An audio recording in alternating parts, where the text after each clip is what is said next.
Do you know people who are always at church? Like they are always at church.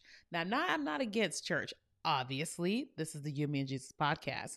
But do you know people who they're always at church and so then they don't have a life outside of serving at church?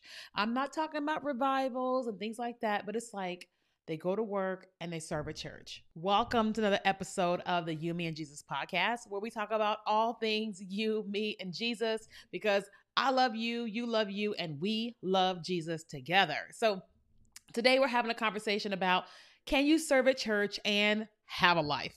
Can you serve at church and have a life? Now, listen, this has the potential to rub some feathers because it's not my intention to do that, but it has the potential to rub some feathers because of whatever people's belief about serving at church. And yeah, so let's just begin this. So I have been going to church my entire life. Even when I was in the club doing my thing, I was still going to church in the morning, serving in the choir, period, right? There was a time in my life when I was really, really, really sold out to God, and I'm still sold out. And not only was I sold out, but it was like all of my time was spent at church. If the doors were open, I was serving. I was giving and giving and giving to every single opportunity of my time.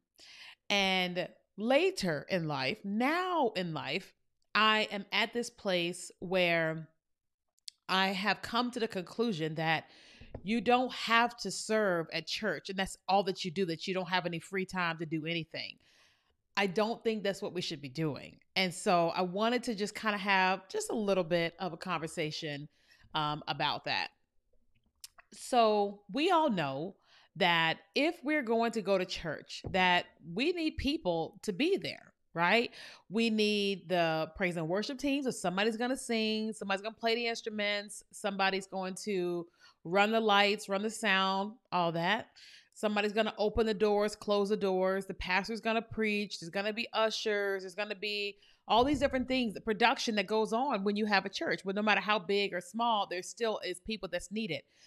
We obviously know that there are people that are being paid by the church, and people that are being paid to do the things that are needed to run the church.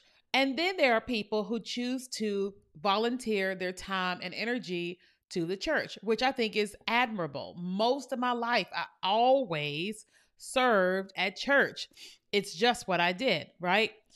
Until I started down this journey of realizing that there's more ways to serve God than at church. This is not me saying you should not serve at church. Hear what I'm saying. I started to realize that there's many ways to serve God, and it's not just at church. Okay. So I'll give you an example of me today. So I'm here in Houston, Texas. I have my business. Inside of my business, I do ministry inside my business. I have this podcast. I have this YouTube channel. This is what I kind of do here. And I am new to my church. And so at this church, I am going through the process of being there, experiencing and seeing what their process is of becoming a member, what their process is of serving, so on, so on, and so on. And I understand it. I mean, I've served my whole life, right? But the other day I had this awareness in my mind that had nothing to do with them, but awareness in my mind where I said, oh, okay, so don't forget that, Kenya, you run your business. Kenya, God has called you to people through the You, Me, and Jesus ministry that you still need to serve. You still need to cultivate and build what he's called me to build. Like, I'm supposed to have this course teaching you guys how to hear God. I still have not done it. Oh my God, the disobedience. I was supposed to be doing some other things to help you with your relationship with God. And I haven't done it yet. One, because of overwhelm with business and moving and all the different things, the surgery. It's just been a lot with me over the last year. And I'm like, I can't add another thing, you know? So there's all that has been going on, but I'm like, I'm going to get there. I just had to give myself grace of there's no fire, you know? And I realized that like, oh, so that doesn't mean that I have to go and join the choir, that I have to serve on be an usher, that I have to be on the prophetic team and the healing team and the deliverance team, that I don't have to go and do all of that just because I've done it in the past. And I don't think I've ever had those thoughts. I don't think I've ever considered that I don't have to go and be and do all that just because I've done it in the past or just because I have gone through training and all the type of stuff to do that. And I started asking myself, why do I feel that way? And I think what I came to was that, hey, listen, let's take out the emotions of knowing that God he's trained you, he's equipped you, you've been mentored and you've gone to school. Let's take out all that out of the equation, right? And let's take a look at you and your life, what he's called you to do, and what you're currently doing in your business and in ministry stuff. And I said, okay.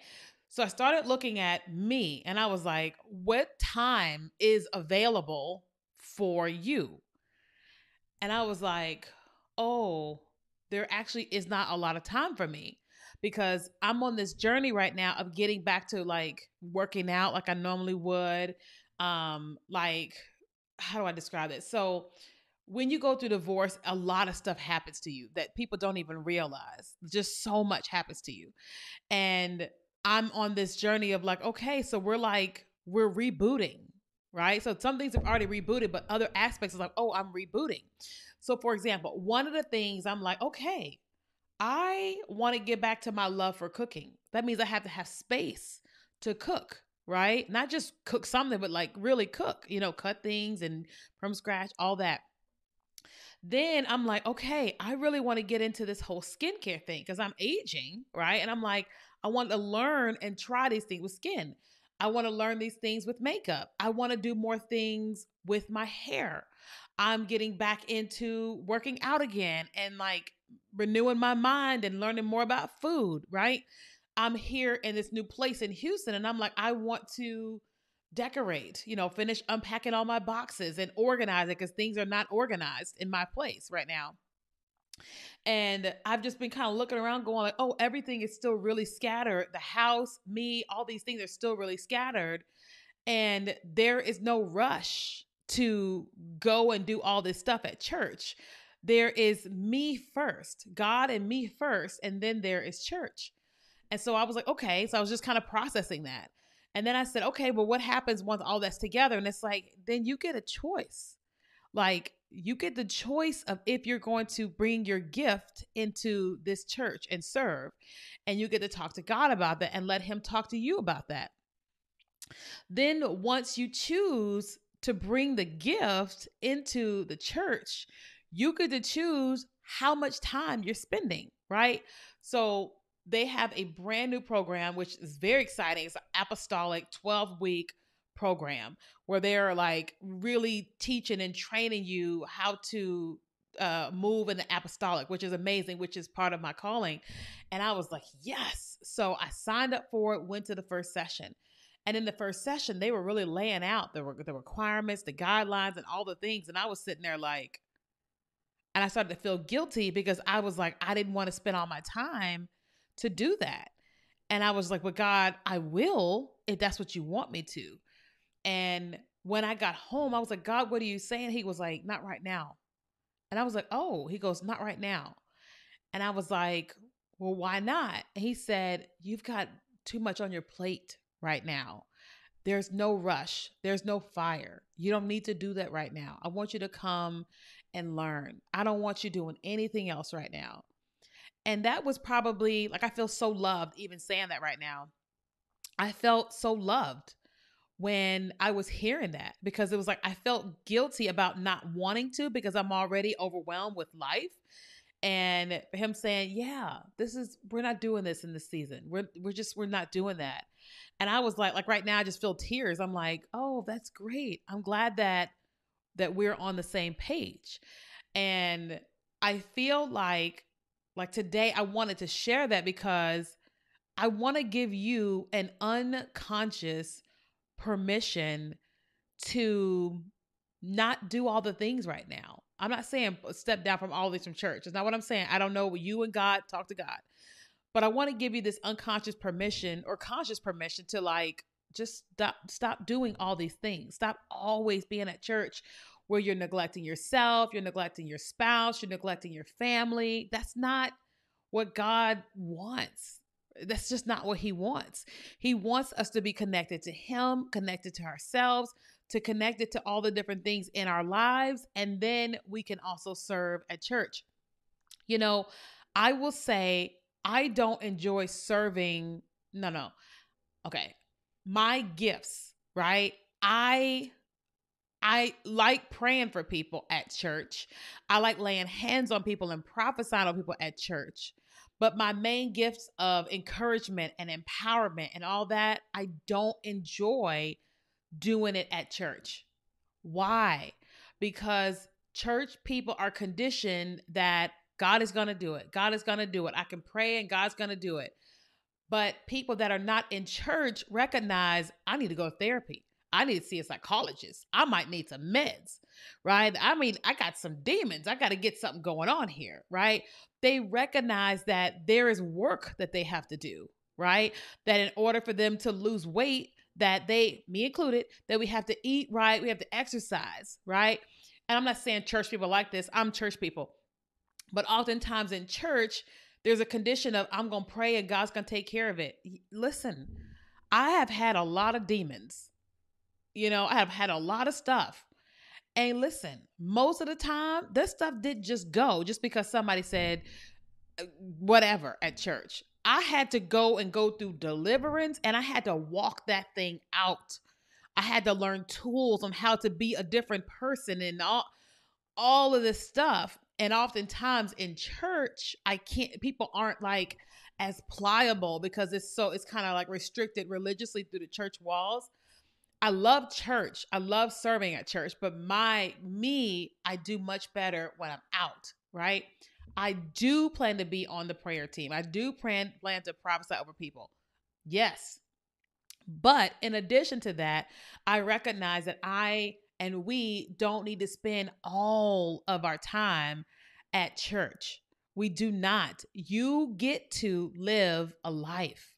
You get to enjoy life. God created the 4 seasons, all the things, right? Like you're married, you get to enjoy engaging in intimacy with your spouse.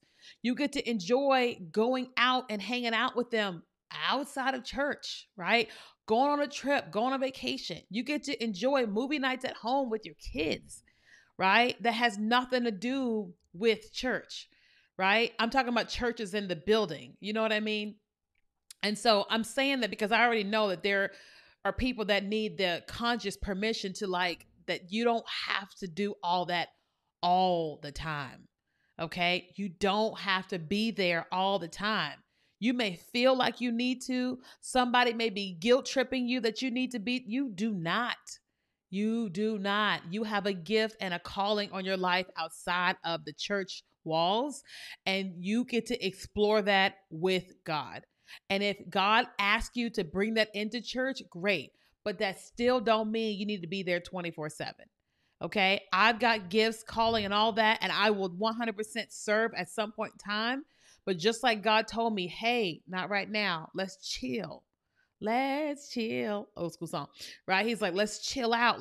And I'm like, okay, that made me feel great. Made me feel less anxious, less whatever. And I could just be like, okay, all right. So listen, this is like 15 minutes. This is a very short episode. They normally all are short. But I wanted to share that with you because as I'm going through my own process of like having relocated and trying to acclimate myself to this environment and all the things here, that I'm giving myself permission to just chill. I'm going to church. Don't get it twisted.